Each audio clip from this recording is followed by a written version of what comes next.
pessoal, hoje é Dia dos Pais e eu não acho que existe um momento melhor para eu reativar esse canal do YouTube falando sobre isso.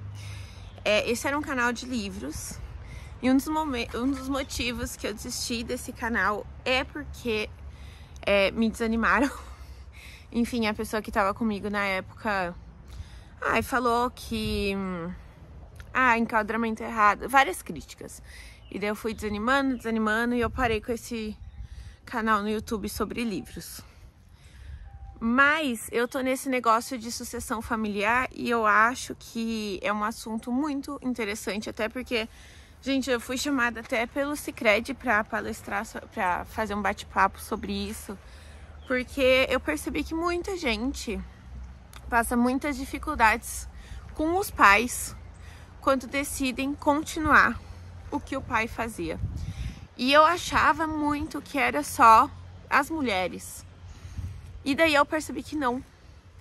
Que eu conversei com alguns meninos também, homens, que hoje estão começando a levar o negócio dos pais à frente. E eu percebi que esses meninos também, eles passaram, e hoje eles passam também muitas dificuldades com os pais deles. E eu tive conversando há um tempo atrás com um amigo, que hoje eu não converso quase mais, mas ele veio e falou pra mim a seguinte frase: você tem uma dívida eterna com seu pai, porque ele te deu tudo que você tem hoje, o seu emprego inclusive, como se eu não fosse capaz de fazer mais nada. E eu sei que eu sou capaz de fazer muitas outras coisas e eu tô aqui continuando a cachaça por escolha minha. Mas essa pessoa, ele falou pra mim que não, eu tenho uma dívida eterna com meu pai, então eu tenho que aceitar as coisas que ele fala. E sim, eu tenho que ser grata ao meu pai por tudo que ele fez e tudo que ele construiu. Eu entendo que ele construiu um negócio incrível, incrível. Mas ser grata, às vezes, não é continuar da forma que eles querem. Por quê? Hoje eu faço cachaça. E eu e meu pai, a gente tinha uma relação muito próxima desde quando eu era criança. Meu pai sempre foi o meu herói. Meu pai sempre foi a pessoa que eu mais admirei na minha vida. Na época, eu não queria continuar o alambique. Não queria continuar fazendo cachaça. Eu queria ser pesquisadora. Então eu estudei muito. A minha vida inteira eu fui muito cobrada em relação a estudo. E daí eu entrei nas melhores, eu consegui ingressar nas melhores universidades, né, passar no vestibular. Eu acabei entrando na Unicamp e fazendo Unicamp eu entrei em física. Depois eu fui para matemática e daí depois enquanto fazia matemática eu comecei a fazer economia na PUC. E foi tudo assim simultâneo quase, né? Enquanto eu tava nas graduações, eu fiz várias iniciações científicas e eu percebi o quão cruel é o mundo acadêmico. E eu percebi que em algum momento eu não poderia mais depender do meu pai, que meu pai bancou meus estudos até os 20 anos. E depois eu já comecei a conseguir iniciações científicas e eu pagava uma parte das minhas contas. Mas, gente, eu morava em Barão Geraldo, que é um bairro super caro em Campinas. O valor da iniciação científica não dava para eu pagar meu aluguel. E eu percebi que eu não ia conseguir. E mestrado, eu queria fazer mestrado e tinha que ter 100% de dedicação ao mestrado. Eu não poderia fazer outra coisa e fazer mestrado. E o valor da bolsa do mestrado não ia me sustentar. Até porque eu tenho um custo muito alto de remédio por mês. E, enfim. Então eu decidi ir para empresa privada. Eu fui para Bosch, trabalhei na Bosch por uns meses, fui demitida, pedi demissão, tudo ao mesmo tempo, porque foi péssimo, foi uma experiência péssima. Minha gata, ela não dá sossego. Foi uma experiência péssima. E aí eu voltei pro alambique, e eu gosto muito do alambique. E eu sabia que ia ser difícil, mas eu não imaginei que ia ser tão difícil assim. O alambique, ele foi passado de geração em geração, então meu bisavô passou pro meu avô passou pro meu pai, e meu pai não teve filho homem. E isso não só minha mãe já me falou, mas outras pessoas que conheciam meu pai já me falaram que Meu pai já chegou pra eles e falaram, depois que a minha irmã nasceu, que a minha irmã é mais nova que eu, e meu pai já chegou e já falou pra essas pessoas, nossa, eu tive 2 filhas mulheres, eu não sei quem vai continuar o alambique. E esse já deve ter sido o primeiro empecilho pra ele, ter tido 2 filhas mulheres. E ter tido uma filha mulher igual eu que quer continuar o alambique, porque meu pai, se vocês olharem pra ele, eu vou pôr uma foto dele, ele é o típico agro, ele é o típico cara do agro. Ele usa chapéu, ele usa bota, calça jeans, camisa xadrez, ele não gosta de falar, não é uma pessoa comunicativa, ele é uma pessoa bruta, então ele é o típico cara do agro. Aí nasci eu, tatuada, com piercing, cabelo enrolado.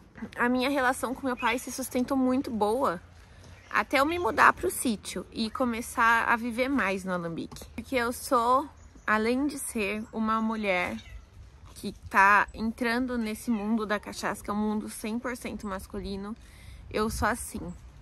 Desde as roupas que eu uso, que não tem nada demais, são mais roupas coloridas, até músicas que eu ouço, por exemplo, às vezes eu ouço sertanejo, às vezes eu ouço sertanejo, mas qual é o meu estilo de música preferido? Brasilidades. E desde Maria Bethânia até, sei lá, Júlio Sequin.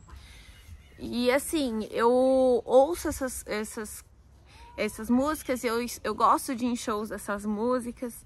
Então eu não sou a cara, o rosto, a personificação do agro.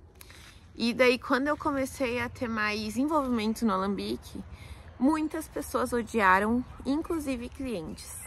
Muitos clientes odiaram e eu lembro de um cliente em específico que faz um tempo isso, acho que foi ano passado, ele foi no alambique e falou assim, chegou, não falou oi nada, falou, cadê seu pai? Aí eu falei, ele foi cortar cana, mas o senhor quer uma cachaça? Quer ver uma cachaça? O cara, ele virou e foi embora, sem nem me falar tchau, lá no alambique. E aí eu contei isso pro meu pai falou, é o jeito dele, isso não é machismo. Porque pro meu pai machismo não existe.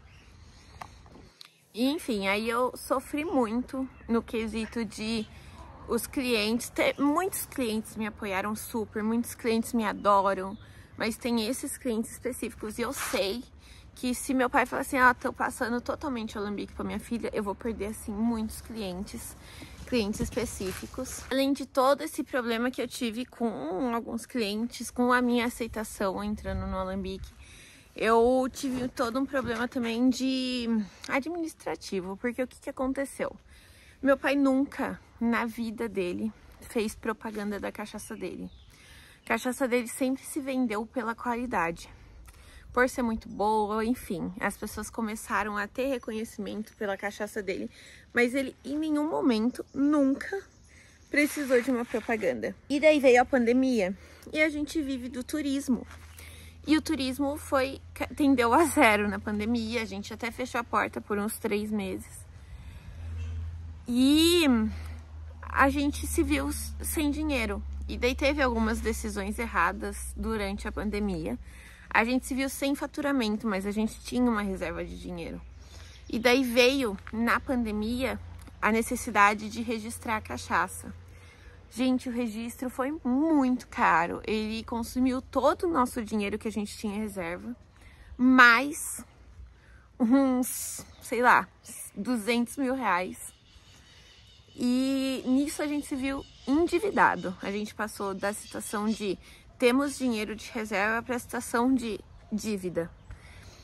E eu morava em Campinas. Nesse meio tempo eu terminei meu relacionamento, aí eu fui morar sozinha.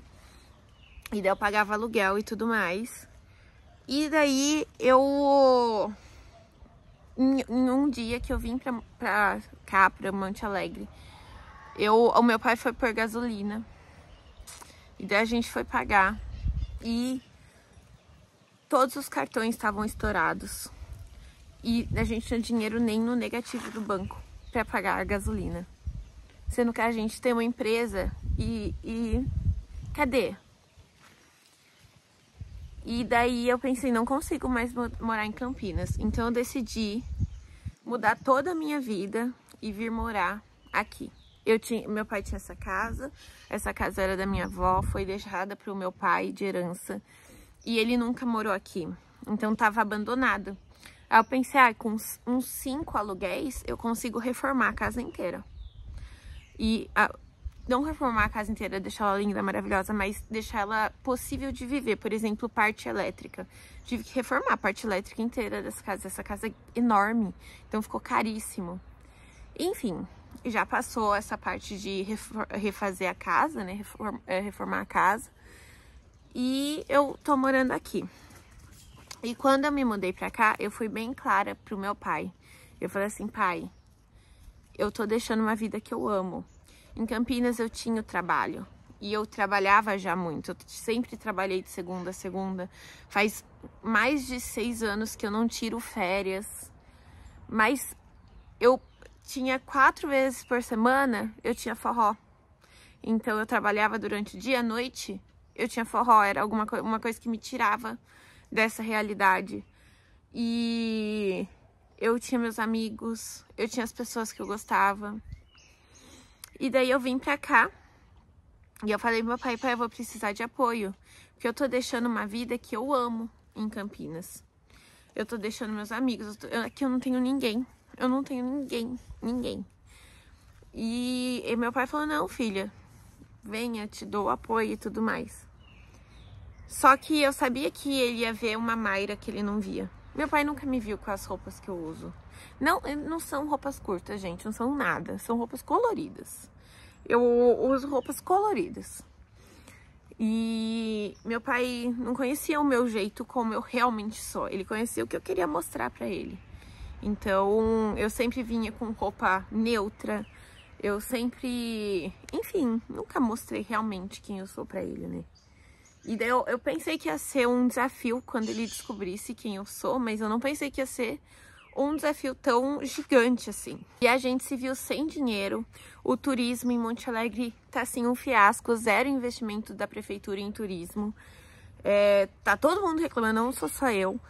E daí a gente se viu sem dinheiro, tendo que ter inúmeras novas despesas por causa da legalização. A gente teve que reformar um barracão. Então foram muitas coisas, eu não tinha o que fazer. Eu não tinha o que fazer para vender mais. Meu pai continuava produzindo a cachaça dele e ele só continuava produzindo e reclamando que não estava vendendo. E eu pensei, gente, se eu não fizer alguma coisa, vai falir. E eu não quero que chegue na falência, porque eu amo aqui. E é uma história, são quase 100 anos de produção de cachaça. E daí eu comecei na internet. Eu demiti o assessor de marketing, que assim foi péssimo pra mim. O assessor, ele publicava 3 fotos por semana e com um texto e nas redes sociais, e cuidava do tráfego pago. Aí eu fui pegar o tráfego pago da forma que ele tinha configurado. Ele tinha direcionado até para pessoas de academia, publicações sobre cachaça. Isso não faz sentido. Enfim, ele estava fazendo um péssimo trabalho, por isso que tinha uma venda a cada 2 meses. E aí eu peguei, renegociei todos os negativos do banco. Hoje estou pagando os negativos do banco. E comecei na internet. E triste, gente. Triste a ponto de... Eu dormia e eu acordava no meio da noite chorando, pensando que o Alambique tinha falido. Triste, triste, triste, triste. E eu tinha que criar forças do sei lá onde para produzir conteúdo. Porque eu não queria me gravar, eu queria deitar na cama e chorar o dia inteiro. Mas se eu fizesse isso, o Alambique nunca, na vida, ia pra frente. E acontece que quando eu comecei nas redes sociais, gente, antes era fotos do meu pai que ia para as redes sociais com textos feitos pelo assessor de marketing. E os caras que seguiam as páginas, o Facebook, Instagram, etc., começaram a comentar assim: eu não quero ver você, não quero ver seu rosto, eu quero ver seu pai. Você tá tentando usar da fama do seu pai para criar fama. Sabe, eu ouvi uns absurdos, tipo um cara falou assim: é melhor você tomar soda e morrer logo do que ficar passando essa vergonha. Enfim, eu recebi muito hate, muito, assim, muito. E, nossa, eu pensei em desistir várias vezes. Só que eu pensei, se eu desistir, vai morrer, porque não tem como continuar sem divulgação. E a única divulgação que está a meu alcance, uma pessoa sem dinheiro pra nada, é a internet. E daí eu comecei a fazer, e daí meu pai começou a me criticar. E daí eu continuei fazendo, e eu criei meu perfil pessoal. E hoje meu perfil pessoal tá com 20 mil seguidores, sabe, em alguns meses. E, enfim, e eu consegui, de não sei que forma, que eu consegui fazer com que o Alambique saísse do negativo de todas as contas. Hoje a gente tá com todas as contas em dia. A gente tem dinheiro. Eu não tenho dinheiro para tirar um dia de folga. Ainda não. Mas eu tenho dinheiro para pagar as contas, entendeu? Então, para mim, e não ficar negativa. E para mim isso é uma vitória já, porque eu pensei que ia demorar muito mais tempo para eu recuperar o Alambique financeiramente. E demorou, sei lá, 6 meses. E pra mim isso é uma vitória, assim, gigante, porque eu realmente não tive apoio de quase ninguém. E hoje o meu maior apoio não vem do meu pai, não vem de casa. Vem de vocês, dos seguidores que me seguem e que me defendem dos haters. Porque hoje uma pessoa faz um hate em um comentário, gente, um monte de gente cai em cima dessa pessoa pra me defender. E eu acho que eu consegui, sem ter conhecimento de internet, gente, eu nunca fui uma pessoa de internet, eu consegui criar essa rede de pessoas que querem saber mais sobre cachaça, que querem valorizar a cachaça. E isso pra mim foi uma grande vitória. Mas isso pra mim também tá sendo o meu maior sofrimento. Eu lembro que eu surtei um dia que o meu pai tava derretendo açúcar pra fazer licor e eu tava lavando garrafa. São 2 lugares próximos, né?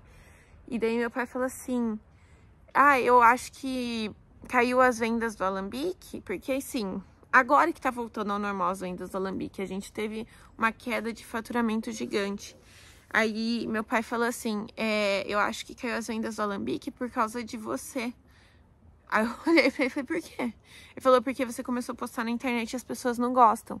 E daí ele usou do argumento, você mostra muito o processo de feitio da cachaça e as pessoas perdem o interesse de vir aqui conhecer a cachaça. E pra mim isso não fez sentido nenhum.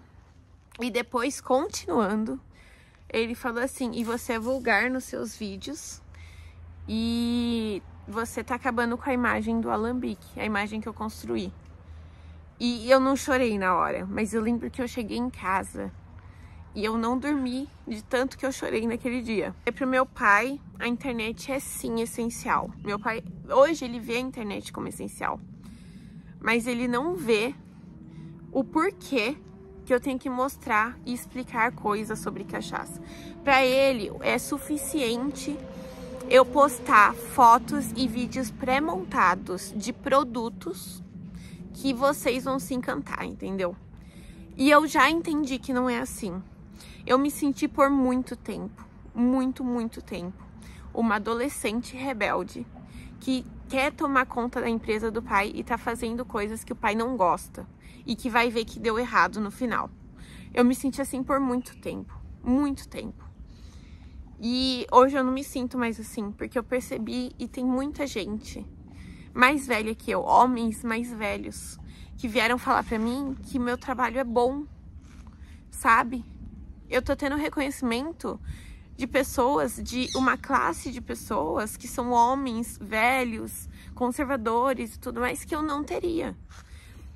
E que eu não tive quando eu comecei. Então hoje eu não me sinto mais uma adolescente indo contra as vontades do meu pai. Eu me sinto uma pessoa que conseguiu reerguer o Alambique.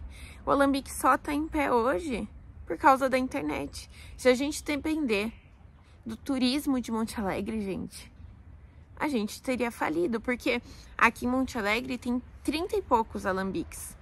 Produtor que produz desde do caldo de cana, colheita da cana, plantio da cana, tudo é só gente registrado. E eu acho que tem mais um que chama Barriga Dura, aí em Monte Alegre também, que é um alambique novo.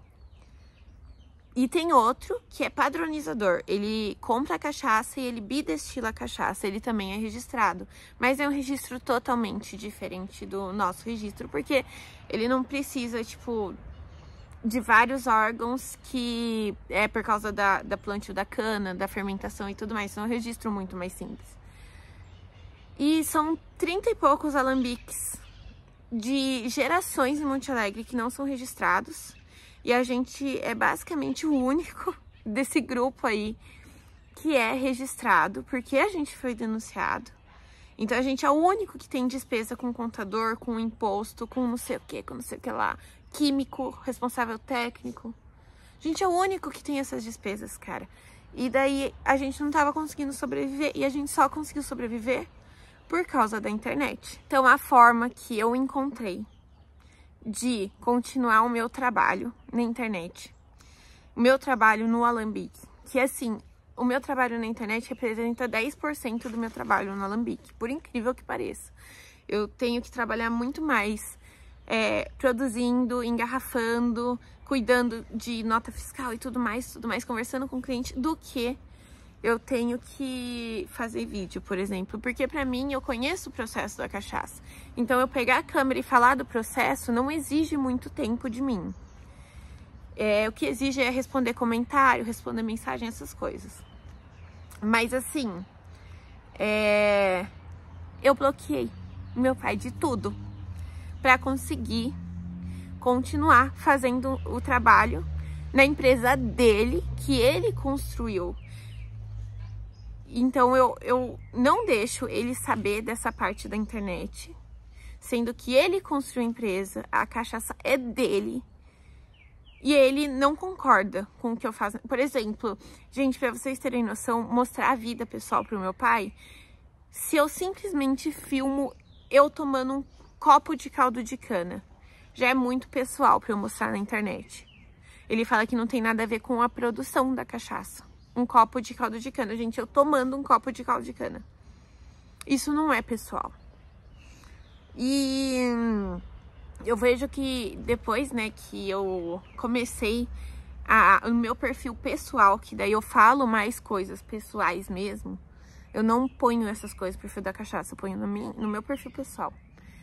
Depois que eu comecei o meu perfil pessoal, eu percebi que muita gente tem esses problemas de sucessão familiar e que os pequenos negócios estão acabando não só por causa das leis ridículas que a gente tem no Brasil, mas também por dificuldade de conflito de gerações, por conta dos pais não confiarem nos filhos.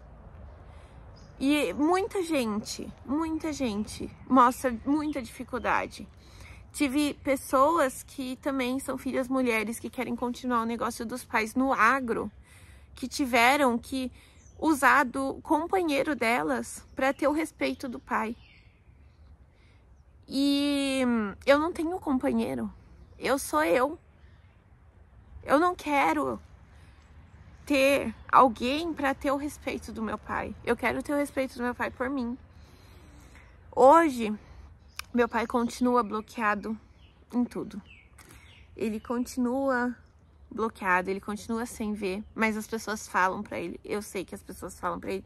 E muita gente fala mal, mas muita gente também fala bem. E eu não pretendo desbloquear meu pai tão cedo, porque é algo que vai só criar conflitos.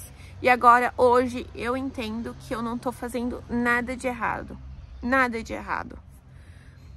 E eu acho que o maior... Hoje é Dia dos Pais. Eu não fui pro alambique por ser Dia dos Pais, porque eu acho que a relação com meu pai tá tão fragilizada que não é um dia que eu tenho que passar junto com ele. E não é porque, pelo amor de Deus, eu não amo ele. Se eu não amasse ele, eu já teria saído daqui, ido trabalhar em qualquer outra coisa que eu goste também. Sei lá, ingressar num mestrado, trabalhar numa multinacional como eu já trabalhei. Mas não, eu continuo aqui. Eu não tenho nem salário hoje, porque não é possível eu ter salário. Porque o Alambique não tem condições de me pagar um salário ainda. Então, assim, eu reduzi meu custo de vida quase zero. E é isso, gente. Eu tô aqui porque eu amo meu pai. E eu entendo que tudo que aconteceu dele, dos problemas que ele teve comigo, das desaprovações que ele teve comigo, não foi por maldade dele, gente. Eu não quero comentário aqui de, ai, nossa, seu pai tá... Não, gente, não é isso. Imagina, meu pai cresceu numa cidade que hoje, em 2024, tem 8 mil habitantes. Imagine 60 anos atrás, que foi quando meu pai nasceu. Meu pai cresceu numa família muito conservadora. Muito conservadora. No sítio, a vida inteira. Meu pai nunca saiu daqui. Como que eu vou esperar eu sair daqui? E como que eu vou esperar que meu pai tenha a visão que eu tenho se ele nunca saiu do sítio? Então, hoje, o que eu estou fazendo? Eu tô me tratando pra aprender a lidar com a desaprovação do meu pai. Não é algo fácil, não tá sendo algo fácil. Mas eu tenho que me tratar porque senão eu não vou conseguir trabalhar no Alambique. E daí eu tenho que aprender a entrar por um vidro e sair pelo outro. Então sim, ele tá bloqueado. E sim, eu vou continuar fazendo o trabalho que eu faço. E tudo isso porque eu amo meu pai. E eu acho que é a maior demonstração de amor que eu posso dar no momento, nesse Dia dos Pais, pro meu pai, que não vai ver esse vídeo. Mas a maior demonstração de amor que eu posso dar pro meu pai nesse momento é continuar fazendo o que eu faço. Mesmo que seja dolorido pra mim e pra ele. Então, o maior presente do Dia dos Pais que eu posso dar é isso. E um dia eu espero muito que ele veja que eu consigo também. Eu consigo lidar com o Alambique. Eu consigo